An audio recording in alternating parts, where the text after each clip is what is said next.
Assalamualaikum warahmatullahi wabarakatuh. Perkenalkan, nama saya Sandi Akbar. Di sini saya akan menyampaikan materi mengenai Deep Securities dan Earning per Share sebagai lanjutan dari video yang sebelumnya. Silakan cari posisi yang nyaman dan selamat menonton. Kita akan bahas mengenai 4 kemungkinan setelah diterbitkannya convertible bonds. Yang pertama yaitu convertible bonds tidak dikonversi sampai tanggal jatuh tempo. Untuk kemungkinan ini, maka jurnalnya sama dengan jurnal pelunasan obligasi pada saat jatuh tempo. Pada saat pelunasan obligasi, perusahaan akan mencatat sebesar dengan nilai nominal, dicatat dalam jurnal utang obligasi atau bonds payable di debit dan cash di kredit. Perlu diingat bahwa jika ada selisih antara nilai nominal dan nilai wajar dari suatu obligasi, maka akan dicatat dalam akun share premium atau agio saham conversion equity. Akun share premium atau agio saham conversion equity ini adalah akun temporer yang akan dihapuskan atau dinolkan pada saat obligasi ini sudah dikonversi menjadi saham biasa.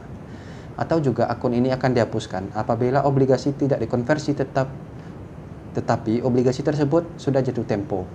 Maka akun ini akan hilang atau ditransfer ke akun yang lain. Nah, maka untuk convertible bonds yang tidak dikonversi sampai tanggal jatuh tempo, akun agio saham atau share premium conversion equity akan ditransfer ke akun agio saham biasa atau share capital ordinary.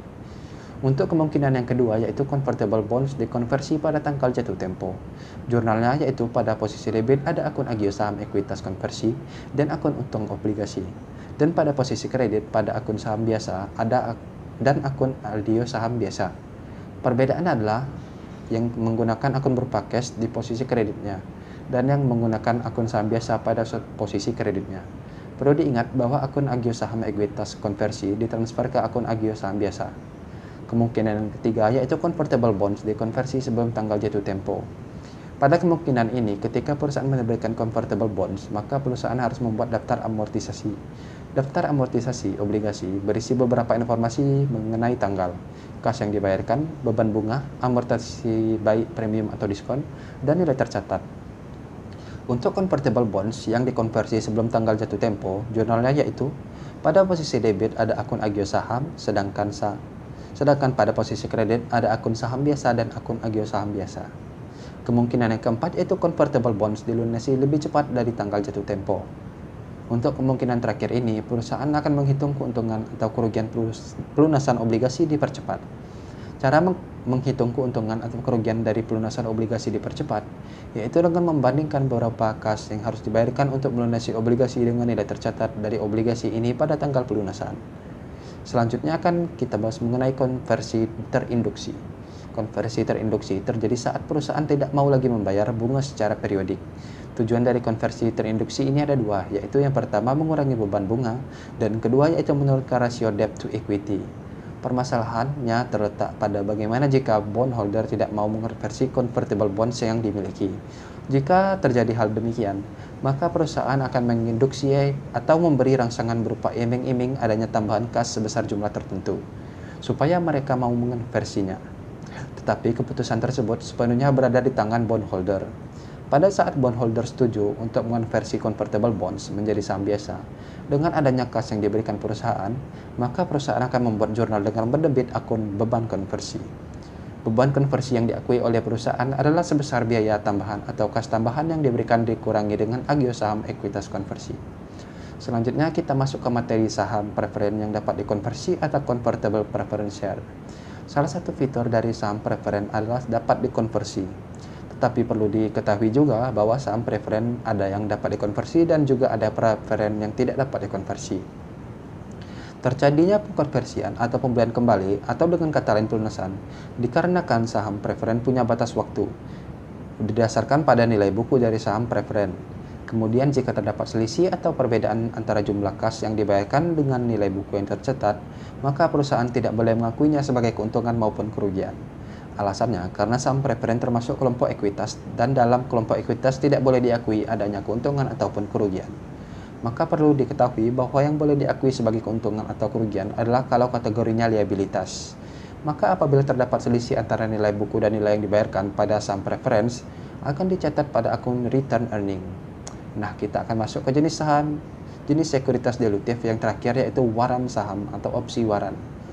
Opsi waran adalah pemberian hak kepada pemegang saham untuk membeli saham pada periode tertentu. Inilah sebab waran termasuk dalam bagian dari sekuritas dilutif. karena penggunaan waran berpotensi menyebabkan laba per lembar saham atau earning per share saham perusahaan akan turun. Ada 3 situasi penerbitan waran. Yang pertama yaitu agar sekuritas lebih menarik. Yang kedua memberikan preventive right kepada pemegang saham. Dan yang ketiga yaitu kompensasi kepada direksi atau karyawan. Pada waran dikenal adalah istilah ESOP atau Employee Stock Option Program, yaitu bonus yang diberikan kepada karyawan atau direksi dalam bentuk saham, biasanya dalam bentuk waran saham. Kita masuk pada akuntansi terkait waran. Yang pertama yaitu waran saham yang diterbitkan dengan sekuritas lain. Tujuannya yang dari diterbitkannya ini yaitu waran saham dengan sekuritas lain adalah agar sekuritas menjadi lebih menarik. Nah, ketika waran saham diterbitkan dengan sekuritas lain, maka waran memiliki 2 komponen. Misalnya yaitu penerbitan obligasi yang disertai dengan waran. Maka akan digunakan metode with and without untuk memisahkan kedua komponen tersebut, yaitu komponen liabilitas dan ekuitas. Perlu diketahui juga bahwa waran saham memiliki umur kadaluarsa.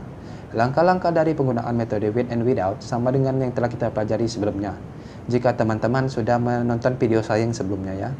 Yang kedua yaitu mengenai waran saham berhubungan dengan penerbitan saham baru secara proporsional. Gunanya untuk mencegah dilusi atau penurunan hak voting, yaitu dengan mendahulukan pemegang saham lama pada saat penerbitan saham baru. Tujuannya agar presentasi kepemilikan atau pentingnya bisa terjaga. Untuk kasus ini tidak ada pencatatan perusahaan, hanya membuat memorandum entry ketika menerbitkan waran kepada para pemegang saham. Karena ini hanya transaksi pemberian opsi waran dan waran tersebut belum digunakan. Yang ketiga yaitu penerbitan waran saham ya sebagai kompensasi eksekutif dan karyawan kunci. Tujuannya yaitu kalau misalnya pemberian kompensasi dalam bentuk uang tunai, maka tidak ada jaminan mereka akan menggunakannya untuk membeli saham perusahaan. Dan jika hal tersebut, maka terjadinya dana akan kembali terinvestasi. Nah, pada kompensasi saham kepada direksi kita tentukan loh. Yang pertama beban kompensasi dan yang kedua yaitu alokasi beban kompensasi. Lanjut ke materi mengenai perhitungan earning per share atau EPS atau dikenal juga sebagai laba per lembar saham.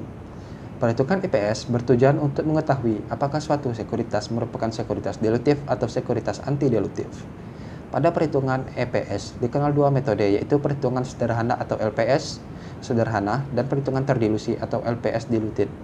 Perhitungan sederhana yaitu menghitung EPS tanpa memperhitungkan potensial atau tanpa potensial dari sekuritas dilutif. Perhitungan penggunaan EPS ini yaitu dengan cara membagi laba bersih dikurang dengan dividen saham preferen dibagi jumlah rata-rata tertimbang saham beredar. Sedangkan LPS diluted yaitu menghitung EPS setelah memperhitungkan adanya sekuritas dilutif yang berpotensi untuk mengurangkan EPS. EPS dengan metode LPS dilusi dihitung dengan cara mengurangkan basic EPS dikurangi dengan impact of convertible dikurang impact of option warrant and other dilutive securities. Perlu diingat bahwa yang menjadi perhatian saat memperhitungkan EPS tidak hanya jumlah rata-rata tertimbang saham beredar, tetapi juga net income-nya. Karena jika tidak ada beban bunga, maka penghasilan kena pajak tinggi dan income biasa saja meningkat. Selanjutnya mengenai jumlah rata-rata tertimbang saham biasa beredar. Untuk menghitung jumlah rata-rata tertimbang saham biasa beredar, perusahaan harus melakukan pembobotan jumlah saham beredar berdasarkan bagian periode saham tersebut beredar. Dikenal istilah faktor pembobot waktu. Faktor pembobot waktu diperoleh dengan membaginya jumlah hari beredar sekelompok saham dibagi dengan jumlah hari dari suatu periode. Dan untuk menghitung jumlah rata-rata tertimbang saham biasa beredar dengan cara mengalihkan jumlah saham yang beredar selama jangka waktu tertentu dikalikan dengan faktor pembobot waktu. Jika setelah sekuritas tersebut diterbitkan menyebabkan earning per share perusahaan turun, maka dapat dipastikan bahwa sekuritas tersebut merupakan bagian dari sekuritas dilutif. Tetapi jika penerbitan dari sekuritas tersebut justru malah membuat adanya peningkatan earning per share, maka sekuritas tersebut merupakan bagian dari sekuritas anti-dilutif. Nah, mungkin sekian untuk video saya kali ini. Lebih dan kurangnya saya mohon maaf. Wassalamualaikum warahmatullahi wabarakatuh.